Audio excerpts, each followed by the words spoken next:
Hello students, how are you today? Welcome to this session with Stuti Academy. Today I'm going to take you through a very interesting topic, and that is understanding of tenses. English is a most important language and one of the third languages which is spoken across the world. So anybody who knows English can study anywhere in the world. Every country has accepted and has learned English, and so the most common way of communicating is English. Now, what is the most difficult and challenging thing in English? Well, especially for someone who's starting to learn or understanding the language, the most important thing to understand and to learn and use it correctly is tenses. Now, tenses, as challenging or difficult as they might be, they are very easy to understand. We just need to understand a few rules and the placement of the words. And voila, you will have total knowledge and total command over tenses. So let's go ahead and understand tenses today. What do you mean by this word tense? Mm, Tense is derived from the Latin word tempus, which means time. So a verb which indicates time, and it also indicates an action or an event or a condition by changing its form is called a tense. So if you look at the slide here, tense stands at the top, which includes the time, okay, and it includes the sense of the time. When that particular thing was done. Was it now? Was it before? Was it, is it going to happen in later? So it is the sense of that particular time. So time framed base tenses. So time is what? Time is nothing but past, present, and future.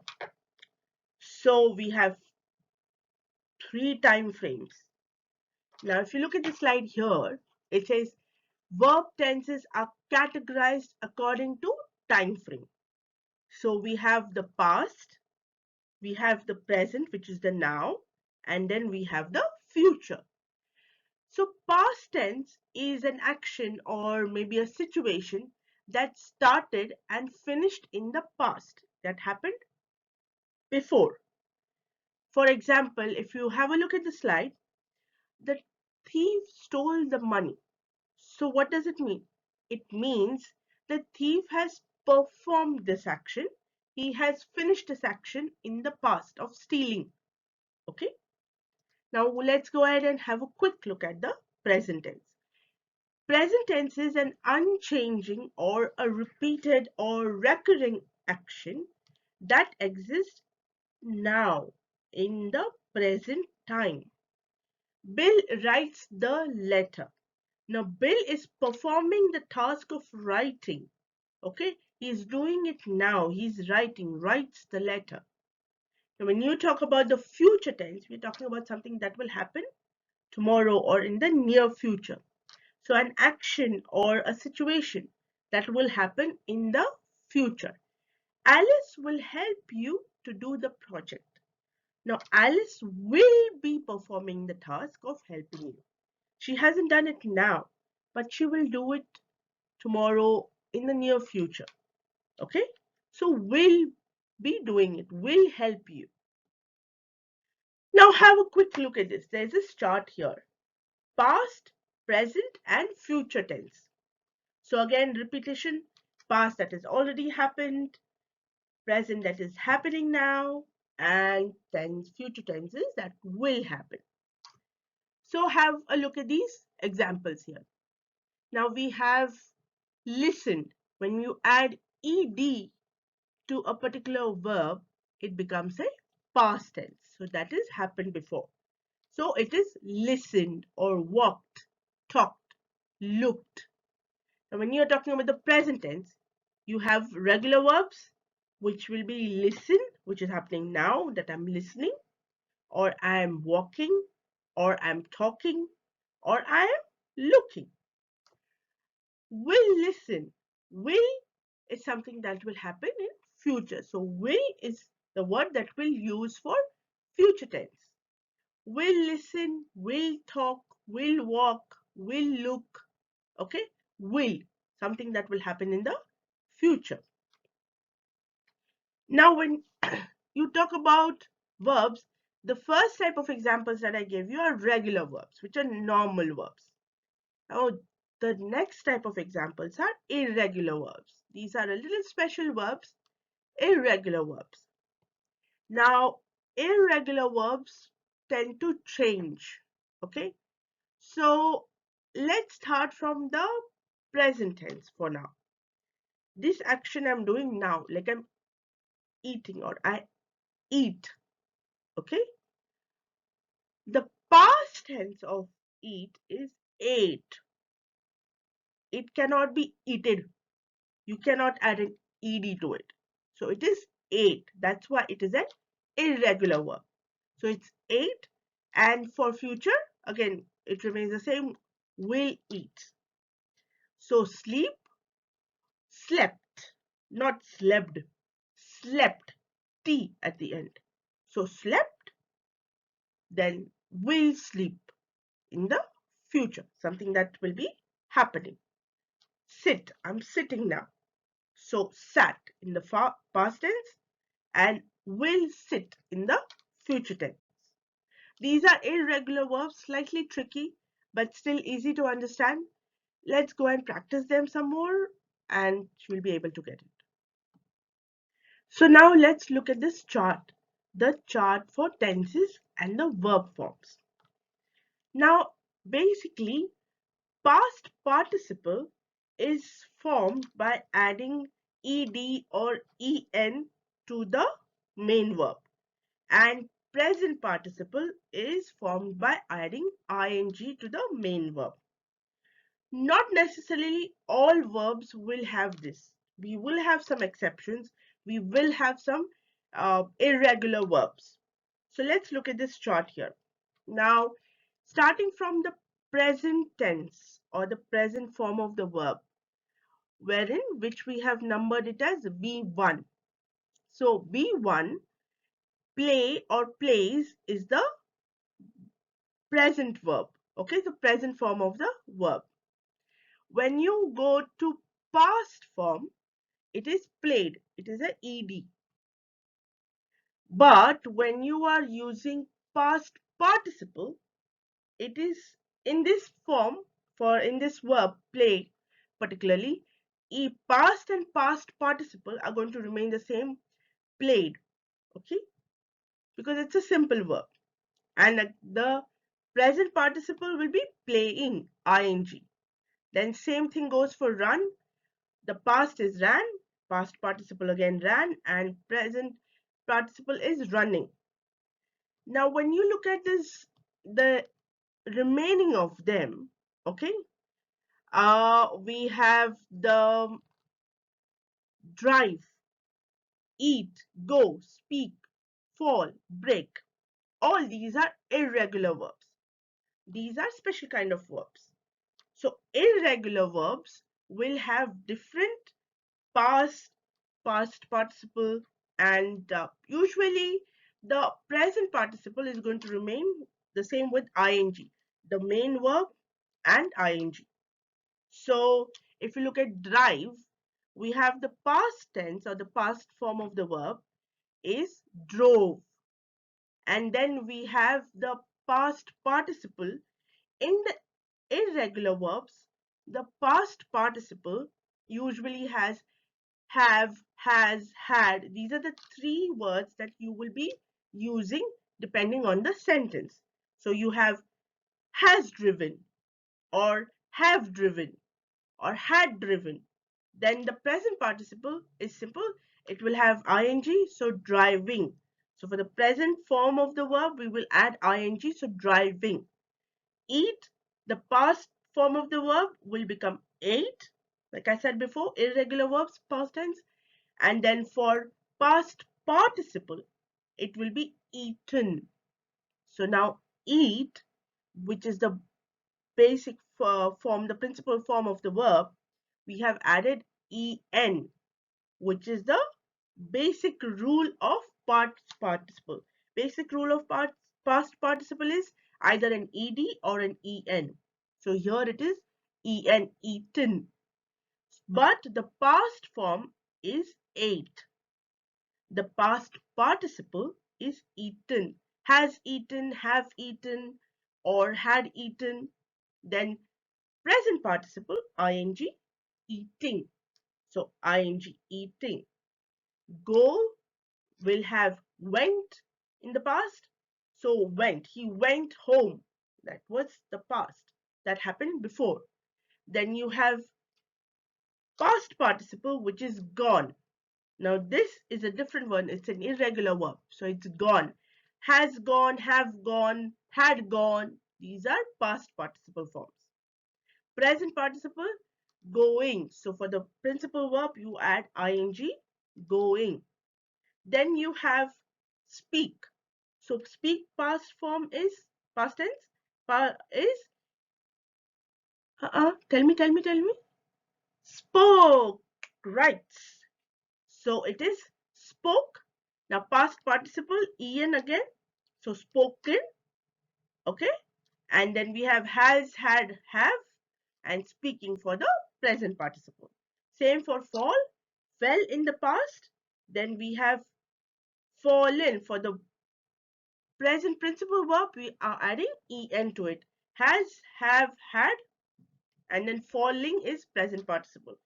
Break, broke in the past. Then we have broken. If you see for the past verbs, we are adding en here. Okay, broken. And then in the present participle, we are doing ing, which is breaking. So the principal form of the verb and ing. Present participle is simple. It's going to remain with ing. The principal form of the verb, add ing to it. As simple as it is.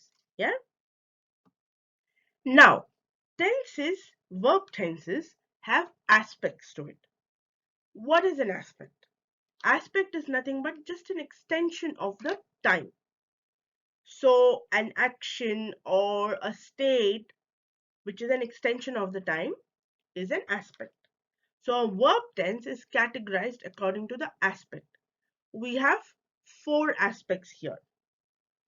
Simple tense, then we have the continuous tense, then we have the perfect tense, and we have the perfect continuous tense. So as the clock goes, simple tense, continuous tense, perfect tense, perfect continuous tense, tick tock, tick, round and round. Yeah? Okay, let's go ahead and have a closer look at these. Voila! We have this fantastic chart here. Easy to understand, very, very simple. Now, past, present, and future. Three things that remain stagnant on the left side. Then we have the aspect of it. Simple, continuous, perfect, and perfect continuous. That goes clockwise. So combine it. Past. Past with simple becomes simple past. Past with continuous becomes past continuous. Past with perfect becomes past perfect. And past with perfect continuous becomes past perfect continuous. Same goes for present and future. Simple present, present continuous, present perfect continuous. Future tense, simple future, future continuous, future perfect continuous. So very simple aspect tenses. Combine them together and we have the different types of tenses along with their aspects. Simple past, simple present, simple future, past continuous, present continuous, present future continuous, past perfect, present perfect, future perfect, past perfect continuous, present perfect continuous, future perfect continuous. Easy to understand? Clear till here? Okay, let's move ahead. Now the structure. Oh my goodness. First we have to understand the tenses, then we have to understand the aspect, and now we have to understand the structure. Very easy, children. It's not difficult. See, remember one thing. English might feel complicated, might sound complicated, but just have to understand. It is all interrelated. And once you get this concept clear in your mind, you're just going to win. Okay? All right. So what are we doing now? This has three structures. So we have, first one is the affirmative structure. Then we have the negative structure. So affirmative, negative. And then on top, we have the interrogative structure. What does affirmative mean? Affirmative means positive, using positive sentences. So in all the three tenses, we are using positive affirmative sentences. Then we have the negative, as the word it is, negative. So negative sentences. Interrogative. What is interrogative? Asking questions. So interrogative again means asking questions. So question sentences. Three things, very simple, the structure. Okay. So tenses, aspect, structure. Three things, three basic things to remember. So let's have a quick look at the rules of these tenses. Rules of tenses is the most basic structure that one needs to understand in grammar. And if you understand these rules correctly, you can have very strong verbal and written communication. So tenses form a base of any form of verb in three different time periods. Now, let's have a quick look at these rules. For the past tense, we have the subject, the verb, which is V2, and then we have the object. For the present tense, we have the subject, because subject remains common. Subject plus we have the verb, which is V1 for present tense, and then we have the object, or if you have plural, we have S or ES. Okay, the object or multiple objects. Then we have for future tense, we have the subject, which remains the common. Then we have plus we will add a will or a shall because it is something that is going to happen in the future. So a will or a shall plus V1, which is the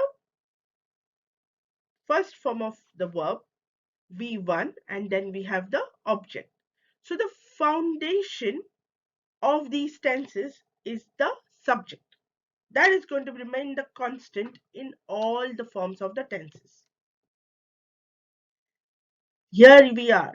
So what are we looking at now? Past tense. We are going to start with past tense. We are looking at having a closer look at these tenses. Simple past, past continuous, past perfect, past perfect continuous. Okay, let's look at the rules for past tense. Now, past tense again bifurcated in four forms. So it is past simple, past continuous, past perfect, and past perfect continuous. Now, past simple, which is the basic rule, subject plus V2, which is the second form of the verb V2, and the object. Then past continuous, which is there are two bifurcations here. First one for singular, second one for plural. So subject plus was for one for singular person, and then V1, the first form of the verb, ing plus object. Why ing now, you will ask me? Because this is continuous, something that happened in the past but was a continuous action. And then we have subject plus word plus verb plus ing, the first form of the verb ing plus object. Now I'll give you two examples here. I was driving my car. So I is the subject. Was is the past form. Driving is ing, an action. So verb, the first form of the verb, added ing to it. So I was driving my car. Car is the object. Now they were running fast. Okay. So they were running. Okay. They were running fast. So subject now is a group of people. That's why we're using were. And then again ing, running and fast. So what was the action they were doing? They were running. So past continuous, we always add ing to the verb. And we have was or were. Past perfect tense. Past perfect tense, subject, had, something that happened, had. Third form of the verb, be3 plus the object. I had eaten a chocolate. So I did, past perfect, that action is done. That action happened in the past. I had eaten a chocolate. Okay. Then past perfect continuous. Slightly tricky. Past perfect action, but still a continuous action. So we have subject, had been, verb plus continuous action, we add ing plus the object. So subject, had been, verb with ing, and then we have the object to it. Okay. So what is the sentence? I had been eating chocolates. I had been eating chocolates. So I did that action. That was my continuous action. I ate many chocolates. I had been eating chocolates. Okay. So that is the past perfect continuous tense. Now let's take a closer look. Past simple tense. So past simple tense, as the action describes, we have subject, verb, object to it. So it describes an event, action or a condition that happened in the past. So the verb is always plural irrespective of the subject. Okay. But we have without an S. We don't add S. We don't say rans. We say ran. So for example, he or they still remain ran. There's ran for he, single, and again for plural, they, it is still single, ran. So it's subject, verb, and the object. So whatever the subject can be, they, she, he, we, ran. So here the subject he and they are followed by ran, the second form of the verb, which is V2 of run. Run is the first form. Okay, simple past tense, affirmative or positive structure. Because we cannot leave the structure. We have to take the aspect, we have to take the tenses, and we have to take the aspect, and we also have to take the structure. So all three things combined together. So simple past tense, affirmative structure. Now simple past tense is used to express the situation, the events, and the action that happened in the past. So we express the affirmative form.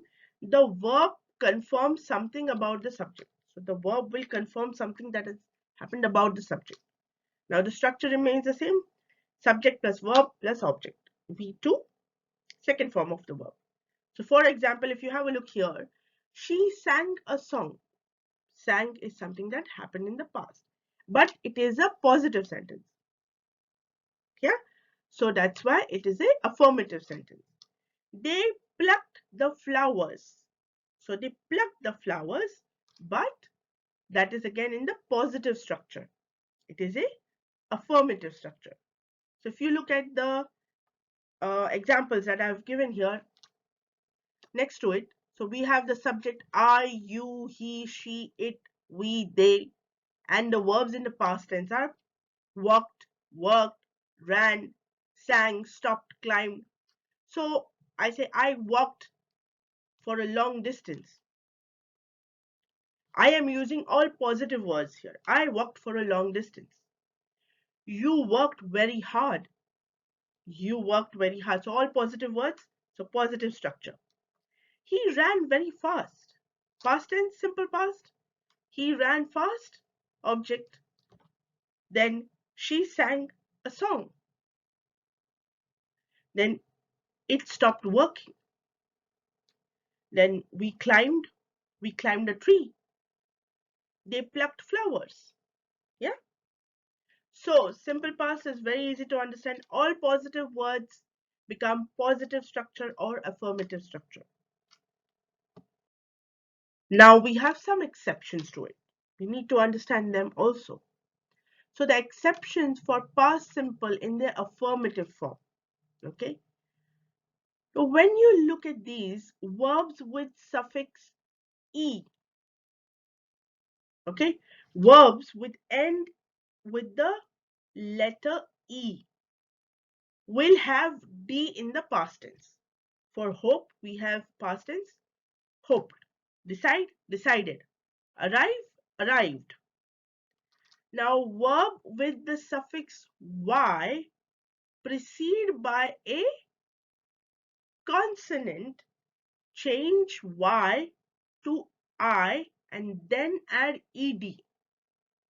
This is slightly tricky one. Okay. So like study. Study is a verb, is an action that is happening. Study is ending with a y.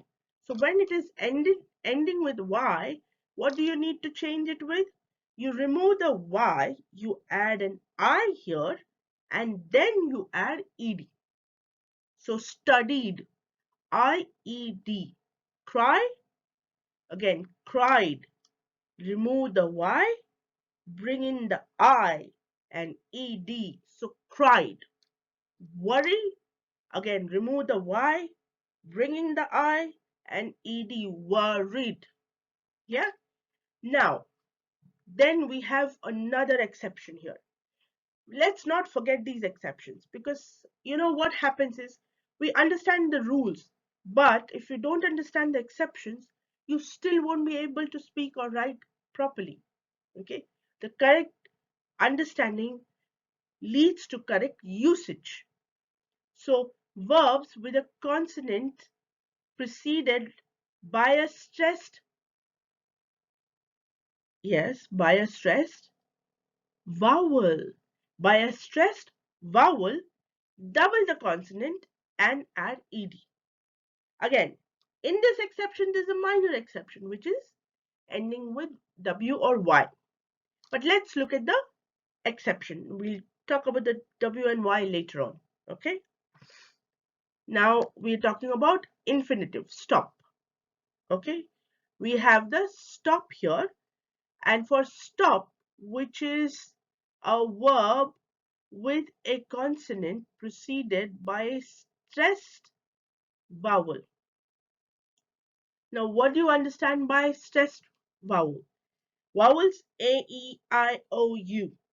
Okay, A, E, I, O, U. 5 vowels. Now, O is the vowel here. Stop. So we are stressing on O. Stop.